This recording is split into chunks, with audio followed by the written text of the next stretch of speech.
Hey, this is Gina Grad. Hi, this is Teresa Strasser. Hi, everyone. This is Mike Errico. Hey there. This is Casey Cavalier. I'm Rocky Rose. And you are listening to The Jay Franze Show. Lucky you.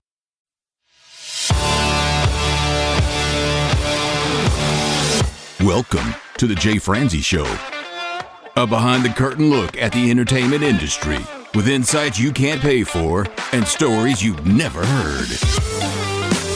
Now, here's your host, Jay Franze.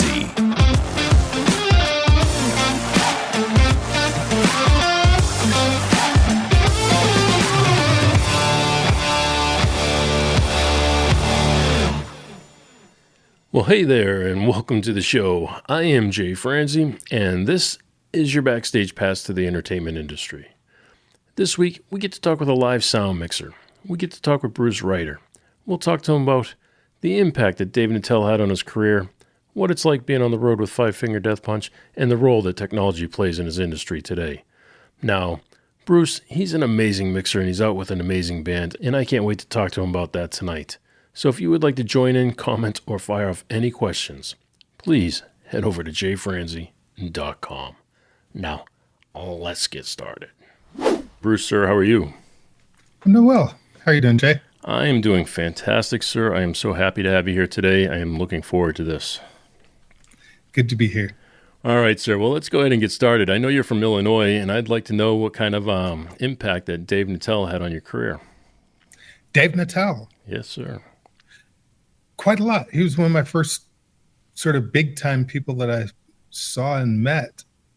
I was a stagehand, and he was mixing bands like Yes and Richard Marx. He was continually coming through the arena that I worked as a stagehand at, called the Assembly Hall. It was in Urbana, Illinois, at the University of Illinois.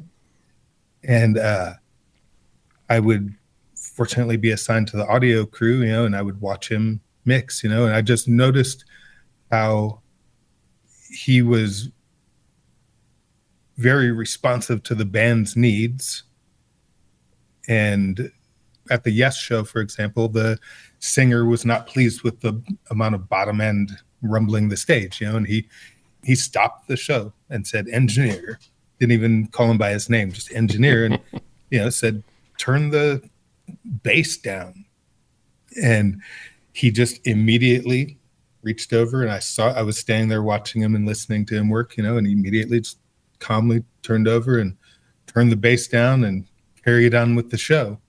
And I'd watched other artists' interactions in the past, and when the artist makes a request or says something, the ego gets just bruised, so they're like, "Oh, but it's you don't understand. There's this, and that."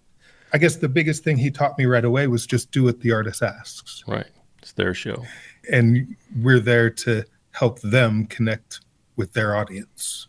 That's our primary function out there as sound mixers. So do you apply that to your work today? Absolutely. I know today you're out with a heavyweight. You're out with Five Finger Death Punch, which is one of my favorite bands. So I'm very jealous of you right now.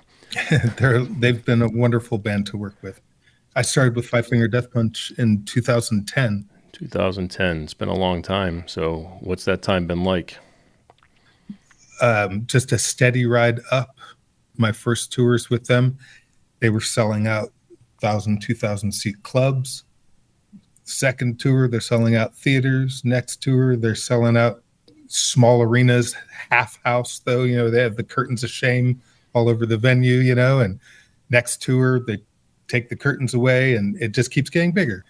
And they keep writing amazing songs, and they just have this connection with the audience. I think the whole thing with music is about the connection with the audience, and how music transmits emotions and feelings and stuff, and Ivan, the singer of Five Finger Death Punch, has a really good connection with his audience. He sings things that they can relate to, and he's observant of people in the audience and sort of caters to their emotions in a way with his performance. It's interesting being sort of the middleman with that, helping them get their point across. Well, for you, that's got to be quite a thing for you to take what they're feeling on stage and what they're trying to deliver and then be able to manipulate it to create that for the audience. Mhm. So how does that make you feel when you're able to do that? It's amazing, there's magic moments with this band, where, with a lot of bands have these experiences with their audience, I'm sure. There was one young lady who had cancer, for example, and she was a fan of the band, and Ivan took notice of her and made her feel special, and over multiple shows, including, right before she passed. It's one of the last things she did was got on stage, and I think everyone in the entire room felt emotions and had a little tear, dripping out of the corner of their eye, no matter how tough they want to be as a Five Finger Death Punch fan. Might be a metal show, but we're not afraid to shed a tear. Yeah, and he has just a way of communicating like that. Well, I know he's known for bringing people up on the stage all the time. And so he's got a way with the audience to make them feel like they're part of the show and they're included. And he does. He makes them feel special. Yeah. What has been the biggest change that you've seen over that period of time? Just the popularity of the band just continues to increase. And, they're not like a major label band with major label pushing or whatever. They're a major band, but they do it themselves. The leader of the band is, Zoltan Bathory, the guitarist, and he's really the visionary of the whole thing. And he's put all of these elements in place to make this even possible. Well, what's it like working with him? Amazing. We became friends before I started working with them. I enjoy martial arts, and he's a martial arts enthusiast, and that got us talking at first. I was working with a band called Dragon Force, and we were on the Mayhem tour, and we would be practicing our stuff in the morning when it was still cool. It's an outdoor amphitheater tour, so you're basically in a different amphitheater every couple of days doing a show throughout the summer. So it's really hot. And there was a Jägermeister was one of the sponsors, and they had this air-conditioned tent that was free until noon or something like that when doors opened. So we'd get together and practice in there. And Zoltan, the guitarist, was invited one day, and he was a judo black belt, and it was great to add to our practice club. And he started hanging out and watching the show and realized that we had a good thing going with the sound. The kick drums weren't overpowering the guitars, the vocals weren't either inaudible or entirely too loud or whatever, just it was nice and balanced. And he took notice of that. And over the next couple of years, we kept in contact and, trying to work out how I could work with them. And this was in 2007 that we met and started developing the relationship. And that was very by 2010, early on. Yeah, they were like one of their very first shows was opening up for Dragon Force, actually. And I had not met him on this day. I'd only seen him around. He was just the opening band's guitar player, as far as I knew. And they were a good band. They came in and did their show and didn't really think much of it. It was a favor. They were an add-on to the bill, so it was a favor from people in offices to other people in offices. Early 2007, I suppose. Maybe 2006. I don't remember the exact date, but they've been through a few lineup changes, and each time they make a change, they come back stronger somehow. They have more to prove, and they had an original guitarist, I suppose, when they first were writing. I wasn't with them on that first record. I started with them when they had just released their second album. They had a guitarist, Daryl Roberts was the guitarist, and then separated ways, and Jason Hook became the guitarist, and they moved on to do different projects, and now we have Andy James as the guitarist, and he's just incredible. Right. He's got this really clear style of playing where you can just hear every note articulated, and just it's amazing listening to. Well, I know Jason Hook played a big part in the band, and he has a very distinct sound to him, and he's just an amazing player as well. And people were a little nervous when he left and Andy came in. So you feel like things are going well and he's being well received? Oh, yeah, absolutely. Yeah, the fans of Five Finger Death Punch, there was, it was seamless. It's great. All right. Well, let's get back to you and in your role, because to me, you've got probably the most important role in the facility at that time, because you can make or break that show no matter how good or poor the performance is. So can you just start by telling us what a day in the life is like on the road? Well, a typical day with Five Finger Death Punch, we, on this upcoming tour, for example, we're doing a tour of Europe, and the crew will be on buses. So we'll wake up at the venue for a festival show where we're headlining. Load-in for us will be at like 7 a.m.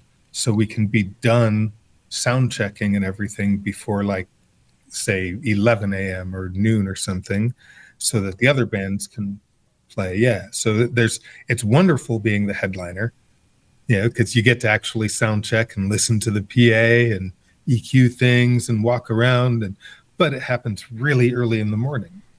So you have to make sure you go to sleep on the bus the night before and get good rest and drink plenty of water and eat your vitamins. And that's a typical beginning of a festival day. We'll set our consoles and everything in place, and the backline guys will be setting up all of the instruments. The lighting team and set carpenters will be building the stage, and we all sort of come together in the morning, have a little meeting and make sure that we're all on the same page. Our production manager, Chris Secure, will be orchestrating the plan and making sure everyone's in their respective places, and the doors of the truck will open and equipment will start flying out, and I'm standing where front of house will be set up, waiting to receive it, and I'll have a couple of stagehands that'll help me set up my mixing console, and I have a systems tech as well that's helping. He'll help plug stuff in and run the snake for me, and just generally make sure that I'm good to go. And if I need assistance with tuning the PA or anything, he'll throw an extra set of ears or just help me solve a problem that I encounter. And then we'll do our line check with the crew. Typically, I'll start off listening to what we call virtual sound check, which is basically a multi-track recording of the previous night's show. So you can play it back through the mixing console and listen to exactly how the band sounds through the speaker system and get it balanced in the room. So I can do that before I listen to the actual instruments to get everything balanced. And that way, by the time I turn on the instruments and listen to them, I'm already pretty much there, and I can experiment and refine the tones with playing it back with a DAW for virtual sound check in a way that would be sort of difficult if I had the crew up there. I couldn't just ask them to hit the fourth and fifth tom over and over for 9 minutes while I experiment with EQ or something, So virtual sound check is a really big part of the day, making sure that everything's balanced, and when I do that, I can walk around and listen to the PA and make sure that it feels good in the different parts of the room. And the systems tech that I'm working with will help me get that balanced out and make sure that the room just sounds the same everywhere. So working hand in hand with the systems tech is really important, the audio systems tech, that is. They're like your extra set of ears and your extra brain, basically, because with some of these shows, there's a lot of zones of PA that you have to balance. I'm giving a stereo mix out of the console, essentially, but sometimes it has to go to mono front fills, and it has to go to a bathroom feed, and I have to send like just a vocal group with just vocals to the sign language interpreter for the hearing impaired. The main PA, which might have side hangs and the main left and rights, and you might have delays. So there's all these places that you have to make that stereo and mono once you get your mix balanced, and getting the mix to translate in all of these different rooms is an interesting challenge because you have to find a lot of happy mediums. We're playing big arenas, which are echoey. They were designed for ice hockey and basketball and stuff, and they want to make the fans, like if you clap, it sounds like 10 people clapping. So if he hits a snare, it sounds like 10 people hitting a snare. You have to tame and work around all of those reflections and echoes and stuff. If you're in a festival in a big outdoor field, there's no reflections, but now you notice, oh my gosh, it's so dry, there's no reverb or anything. Because like in big arenas, like reverb on the drums and things like that, there's a lot of natural reverb there in addition to whatever effects reverb you might add for tonal character or vibe of the song. But you have to deal with this extra just with everything, Right. And it's also a big difference between an empty arena versus one that's full. Yeah. In the summertime versus the wintertime, for example, in the wintertime, everyone brings their jackets. So you have 10, 20,000 people that are all carrying a big fluffy jacket into this environment versus 10, 20,000 people that are all wearing sleeveless t-shirts or whatever. Sound can reflect off of any surface, the harder the surface, the more the reflection, but skin is still a surface. If you have enough skin around a venue, that'll cause reflections. Heat, humidity, all of those things affect how it sounds after doors open. In a hockey arena, it's freezing all day long when you're tuning the PA and setting everything. Then you have an audience come in and you have the first two bands go, you got an hour of people rocking and partying, and now it's a humid, sweaty mess.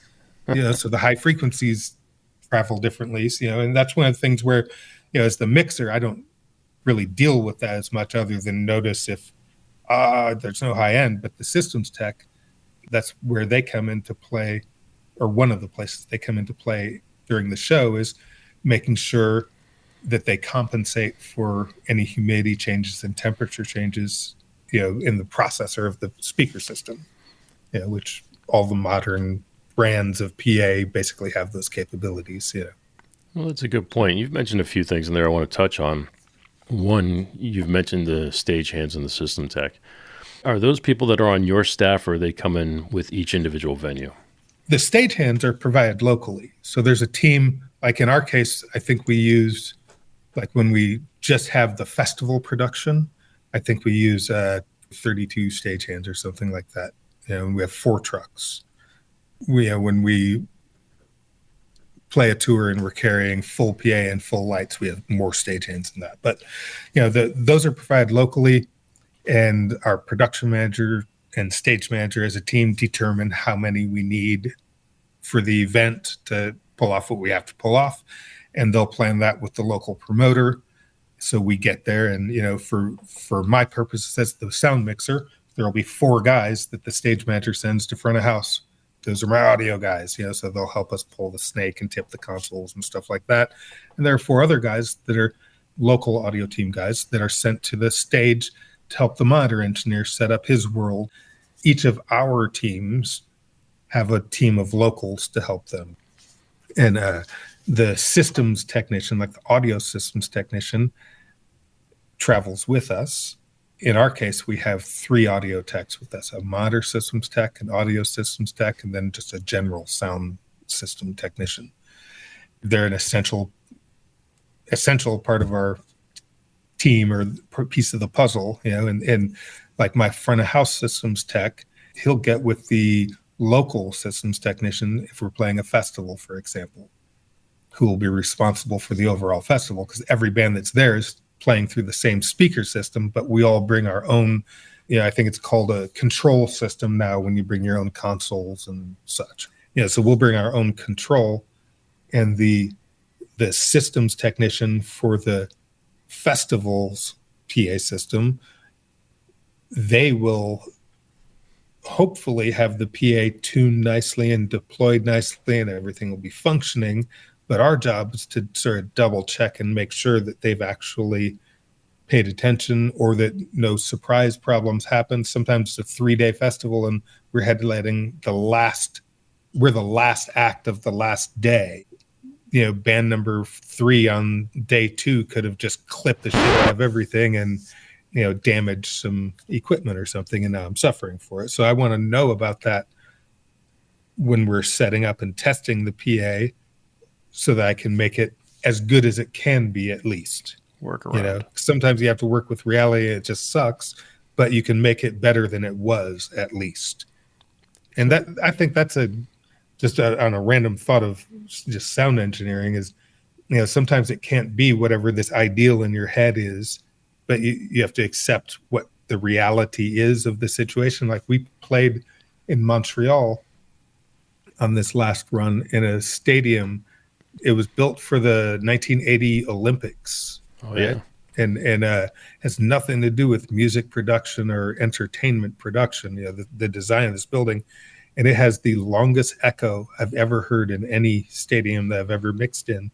It was insane, just insane. But what can I do to make it more comfortable at our show than at the last show that was there? Even though it's going to suck because there's just this horrible echo and there's boominess and there's stuff bouncing everywhere. But like, maybe I can make it so it's not painful, or maybe I can reduce the low end so it doesn't boom as much or whatever, So just you got to make it as good as you can. Do you run in that type of challenge a lot? Yeah. I mean, that's big outdoor festivals are the best because they're just in open fields generally. So they sound great. And when you play the amphitheaters and the stadiums and the arenas, which are where most popular bands play, the acoustics are just not good. Like amphitheaters, they were designed for concerts, but ultimately they're a big metal roof that you're blowing speakers at. They're going to echo. That's something that you have to learn how to deal with and learn what you can affect and what you just can't affect change in. There's some reflections that you simply cannot get rid of. You have to embrace. And there's other reflections with a modification of how you have the PA tuned. You can get rid of it by pointing the PA in a different direction or by electronically modifying it somehow. I think that's pretty cool, the fact that you get these system techs with you. I mean, you're a large enough tour and you're going around with your own system tech, which is not a luxury that a lot of people have. It's a huge luxury. Yeah, so for you to be able to have that and make these adjustments and have the right gear to monitor it and everything is a great deal. But what I want to go back to is the stagehands that come with the local area, usually union stagehands in a lot of cases. But have you ever run into issues with them not working up to par, not meeting your expectations? Sure, but you have to understand, I think you have to assess where the expectations should be. Like after the pandemic, for example, the industry lost so many seasoned stagehands who for year after year were like, they have other jobs and careers for their livelihood, but their hobby and the thing they love to do was be a stagehand at the local arena or whatever. A lot of those people retired, because they couldn't work for a year and a half due to the pandemic. And then we got all these new people who have never done a show before. They just need work.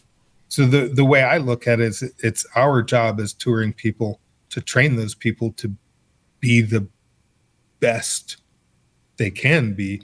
I'll get people that have never undone a latch on a case before, or they don't understand, okay, we're going to tip this thing on its side and undo the latches and lift this cap off. And then we're going to lift this thing and put it on this other thing, like whereas a seasoned stagehand, they've done that 1,000 times. You don't have to explain to them you take the latch, you pull the butterfly out, you turn it to the left. They already know this basic thing, So I've seen touring people can sometimes get frustrated with that. And it can be frustrating because you have a lot of pressure on you. You have a short amount of time to do a lot of things. I brought my A game. Why didn't they? Well, we have to bring them up to the A game. We have to train them to be awesome.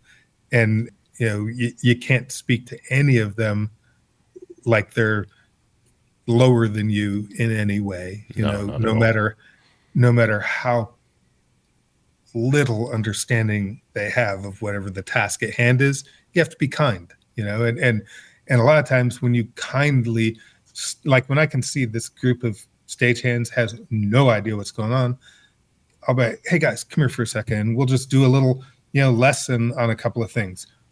Watch how I fold this cable. See how I tape the E-tape around it? Okay.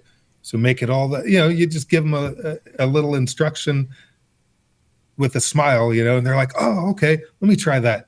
And now they're proud because they can do it exactly right. Or they learned how to do a figure 8 coil on the snake or whatever it is. And I think that it's important to teach the people around you at these shows that just they're not as skilled and experienced. They don't know as much, and their problem solving skills are not there. They don't know what to do. So it's our job to, as touring people, whether we like it or not, I think, to make them know what to do by helping them. Well, we should always want to help everybody anyway, especially when I worked in the education field and then worked out in the studios. And we should always want to help the people who are coming up behind us because they're gonna be our coworkers in the near future. Mm-hmm. The challenge with that, though, is you're running into every day you've got a different crew of stagehands, so you got to rely on the next band that's coming through town to work with them as well. Mm-hmm. The more artists in a row that are kind and teach the locals what they know and what's expected, what's useful and helpful to this project, the better off it's going to be for everyone. Because, like if 4 tours in a row do that to this local team, now that local team's probably going to be pretty good. Right. Yeah, and they're going to learn different styles from different people because you're going to do something one way and somebody else might do it another. Mm-hmm. But ultimately, there's a general set of things that people do the same. But one thing you just mentioned in there was problem solving. And I know in the studio, we have to work fast. Everything is mm-hmm. fast. Time is money, and we have to move. But I can only imagine that might amplify out in a live scenario, especially if the band is currently on stage whenever the issue might arise. So what kind of troubleshooting issues have you come across when a band is on stage? I mean, at this point, we have very few technical problems ever because we have the means to be prepared. We have the best companies and the best staff. Stuff generally doesn't go bad, but on occasion you have an incident where somebody just makes a mistake or doesn't, they just make a mistake. They fail at their job and you just have to deal with it. You have to be calm and make sure that don't let anybody see your emotions. Come up with a plan, bring people together, tell them what the plan is. So, everyone's on the same page and just go. RF can be a challenge. I've seen people grind to a halt due to RF issues. We have an RF coordinator. One of our audio technicians, part of his job is to coordinate the radio frequencies for all of our in-ear monitors, for all the guitarists' belt packs for their wireless systems, and for the singer's handheld mic. Each of those have a frequency that they're broadcast on. And if you're not responsible and you don't use legal frequencies and you don't coordinate it and plan to make sure that other people aren't going to be broadcasting on those frequencies, it could be a nightmare. So I've seen people where you're at a festival and you have 3 stages and they're all interchanging and you're getting ready to go on to do your show, and then somebody on 2 stages over flips on their wireless stuff, and all of a sudden you have somebody going jank, jank with their guitar through your rig in front of your show. So things like that can happen periodically. One of the ways that we avoid that is that we, like for a Europe tour, you have to license all of your frequencies for each place you're going to go. So we buy the frequencies that we're going to use. So if someone were broadcasting on those frequencies, they're committing a crime, for example, and you can call the authorities on them, and especially in Germany, they're really sensitive about there. But so in America, there's still plenty of rules with the FCC, and I would encourage anybody that's interested in mixing monitors or being audio technician to learn as much as they can about radio frequencies and radio equipment and FCC rules and such, because that's a skill that's pretty complex and really important to all the big tours out there. Everybody uses a lot of channels of wireless, and if you don't have it coordinated well, it will affect your show. And speaking of like affecting the show, I have another luxury I have with Five Finger Death Punch situation is I have a main mixing console, which is a Midas HD96 in this case, and I have a switcher that I can push a little button, and now I'm on the spare mixing console. So if anything goes wrong with anywhere in the chain of the Midas or Avid or whichever brand I happen to be using, I hit this button, and now I'm on a whole separate console. Maybe the audience might have heard a momentary glitch, but as far as the audience knows, there was some random momentary glitch, but we're rocking again. And the band wouldn't even know. And that gives me a lot of comfort, just having that ability. Most artists, I think, if anything goes wrong with their console, if they have to stop and reboot or whatever, everyone in the room's just standing there wondering what's going on. Right. Why is there silence? Why'd the band walk off the stage? Or with some artists, that can cause, they don't want to deal with technical difficulties or wait for your issues. They've paid you to make sure there's no issues, so you have to figure out creative ways of making sure there's no issues. That's one thing that I've been lucky enough to have with Five Finger Death Punch also is the ability to have a spare console. So if I don't have to worry if something goes wrong. I changed brands of mixing console for this tour cycle from the last tour cycle. If I didn't have the spare console to fall back on, I wouldn't feel quite as confident just making a change, But it's like, if anything goes wrong, if there's a new glitch that I'm not familiar with, because all of these mixing consoles these days are computers. Computers will have glitches, they'll crash, so you have to be prepared. Right, and that could definitely kill the mood of a show. But when you're talking about making a switch to a spare console, and like you just said, they're digital consoles these days, does that mean that your spare console is got memory settings from your other console? I mean, how do you make a change like that on the fly?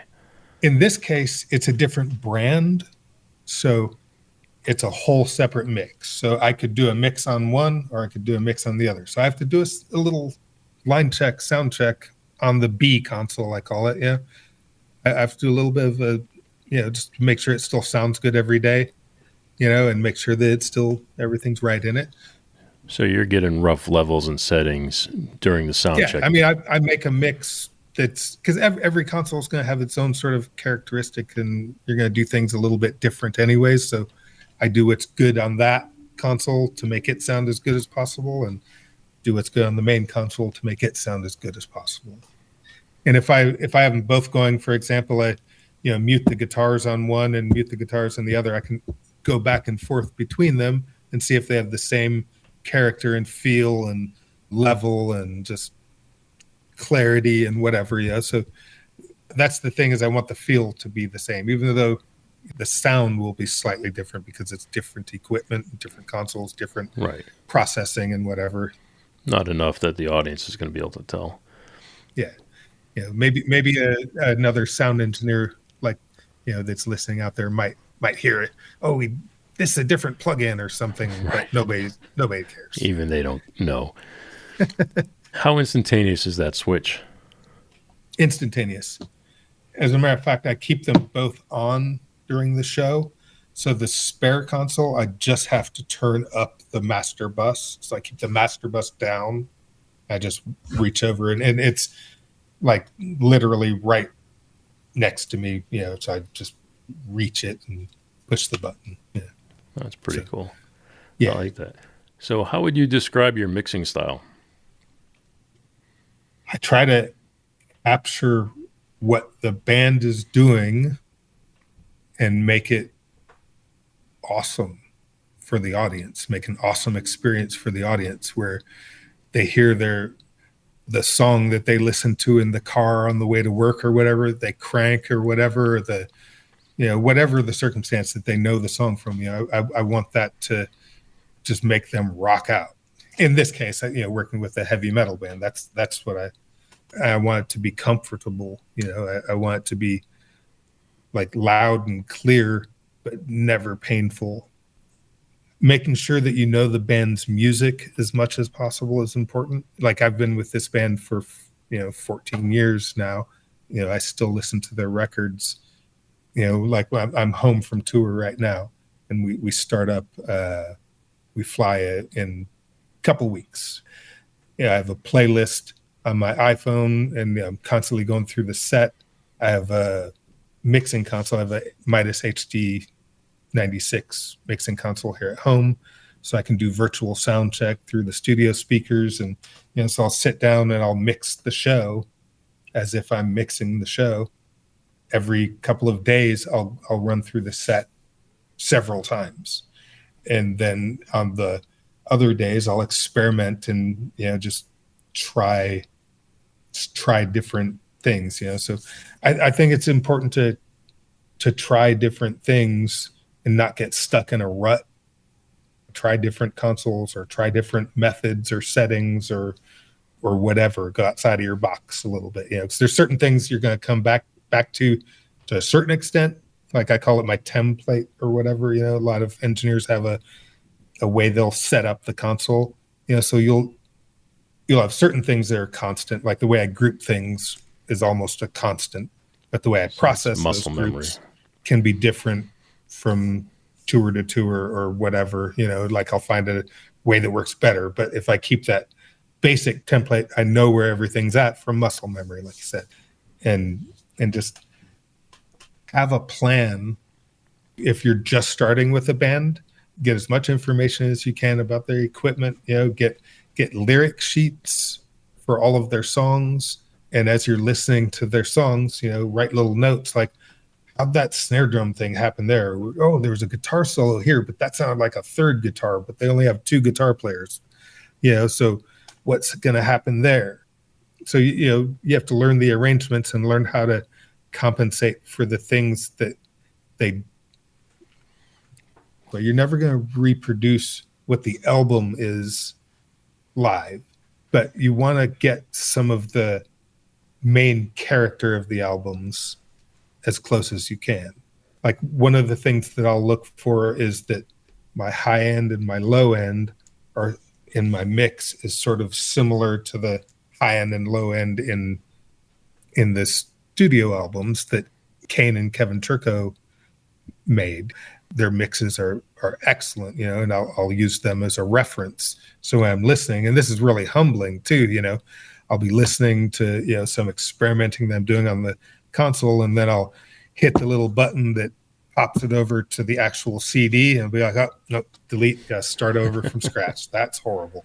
And then every now and then, you through enough experimenting and trying different methods, you'll get it to where it's this similar character. So just trying to capture the character of the band, I think, is an important part of being a sound mixer, a useful part of being a sound mixer, like, because the band are what they are, and a lot of people try to change the band, to fit their signature mixing style or whatever. I think your mixing style should change to fit the band instead. And I've mixed a lot of bands over the years, but I've been fortunate with some of the main ones to be with them for a long time. Like Static X is another artist that I mixed, and I was with them for a decade.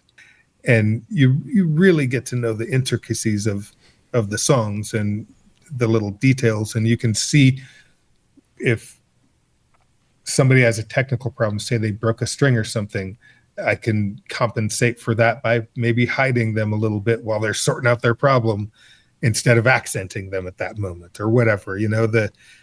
Working with the vocalists, making sure that their harmonies are good. We have 3 to 4 singers at any time with Five Finger Death Punch, so there's a lot going on with the vocals, and sometimes the background singers will take over a line that the lead singer is singing while the lead singer is pointing his mic at the audience or something like that.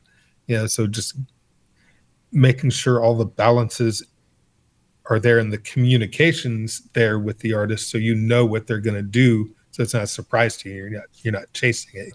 So making notes, having a plan. A few of the things, I mean, you're laying out some really good stuff, so I want to make sure we don't miss any of it. So I'm trying to take notes as fast as you're talking. One of the things you mentioned was technology, and you have the ability to have a console in your house, and you can do some mixes from the stuff that you've captured out in the stadiums or in the tour. So what are some other pieces of technology that have come along that you're trying to woodshed, and how much of your time do you spend woodshedding? I spend a lot of time, I call it studying or practicing is what I call it. I spend a lot of time every day almost. Like there's a couple of days where I won't do anything or read anything or whatever, but every day.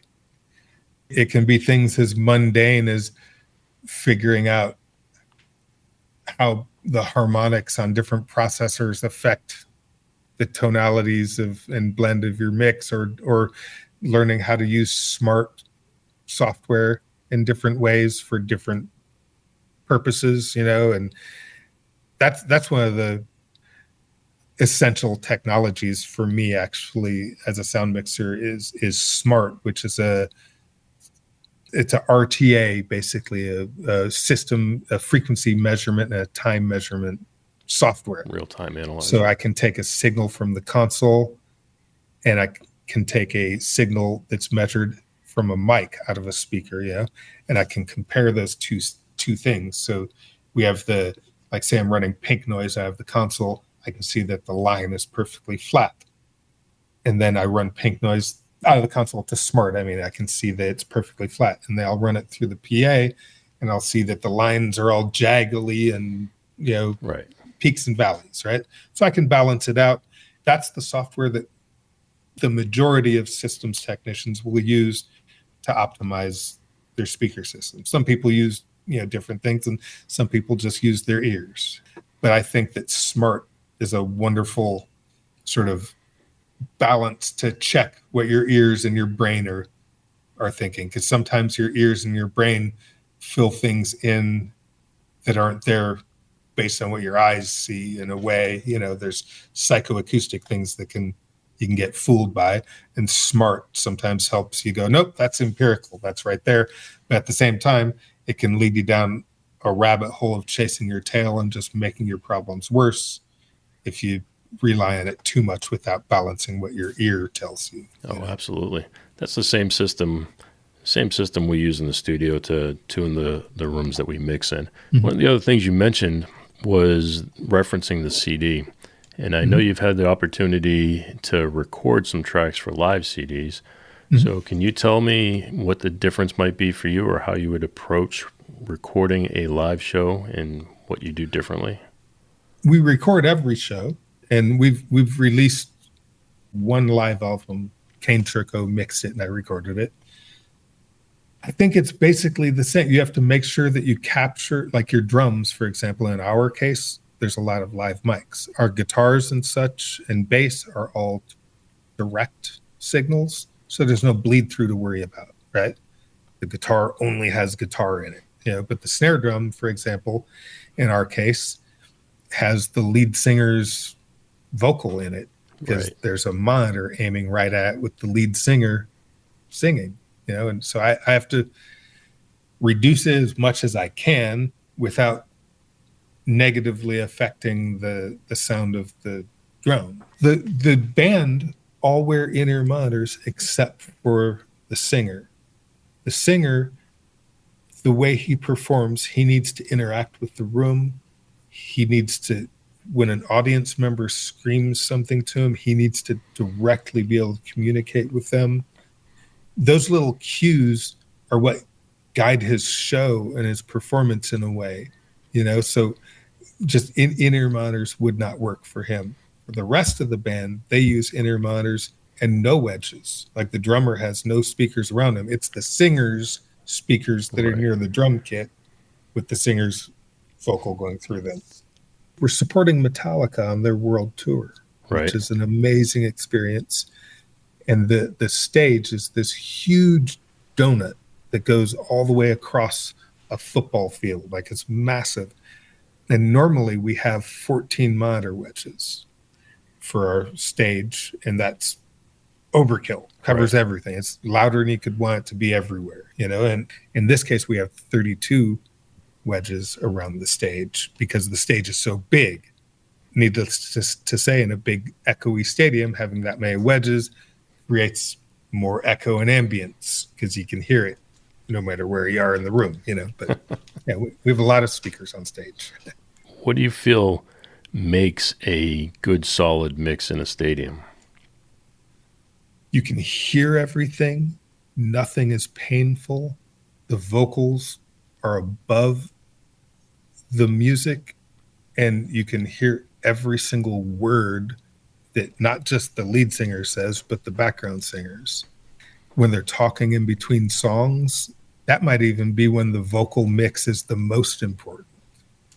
I mean, not most, I mean, being silly a little bit, but when the artist is talking to their audience, a lot of times people sort of say it and forget it and, you know, and whatever. But to me, my hand's on that fader in between songs, you know, and making sure that they can hear everything he utters, whether it's loud or soft. If he talks loud, I don't want it to be painful.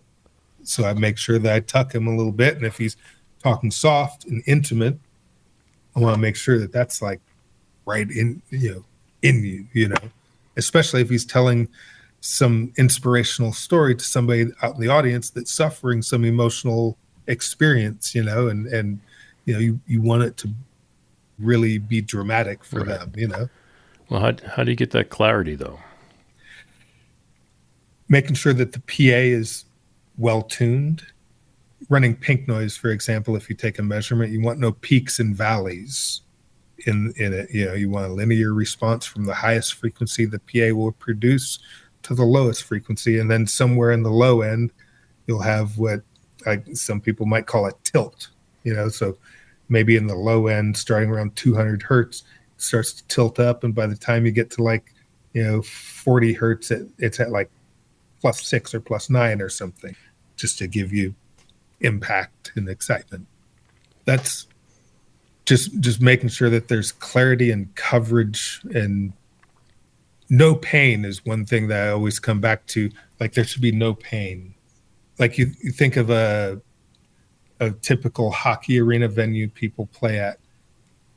Some of the most important people at the show, like the band's friends, management, other artists, they're going to stand right in front of the PA essentially, because they're going to walk out next to the dashers in the hockey arena, you know, and lean on it right by the barricade, right where the big pile of subs are, right where this front fill is. It's blasting you in the face if you don't control it.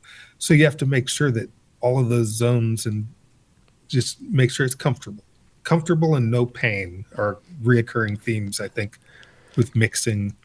Give us an example of something that could cause pain. A harsh guitar, like a guitar that's just bright. Like Zoltan, the leader of Five Finger Death Punch, one of the things that he asked me when I first started working with them is, well, he let me know that he doesn't like super bright, fuzzy guitars. You know, he wants them to be, you know, they have high end, but it's very tamed. And, you know, the low end and the mids are really where his guitar is accented, thick. You know. Well, on that note, sir, we do this thing here we call Unsung Heroes, where we take a moment to shine the light on somebody who's worked behind the scenes or somebody who supports you in some sort of way. Do you have anybody you would like to shine a little light on? Stepan Bazan. He's our audio tech for our upcoming Europe tour. He's one of the audio team. He's a wonderful guy. So I'd love to shine a light on him for his knowledge and abilities in figuring out complicated setups. A big thanks to Bruce for taking the time to share his stories with us, and thank you for taking the time to hang with me here. As always, I really do appreciate it. If you know another music fan that would enjoy this episode, please be sure to pass it along. You can do that and find the links to everything mentioned over at jayfranze.com/episode 67. Thanks again for listening, and I'll see you next week. Thanks for listening to The Jay Franze Show. Make sure you visit us at jayfranze.com. Follow, connect, and say hello.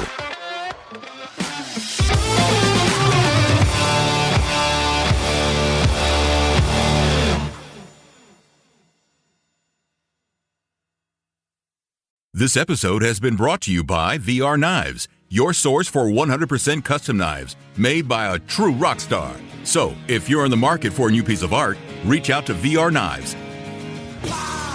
407-421-5528.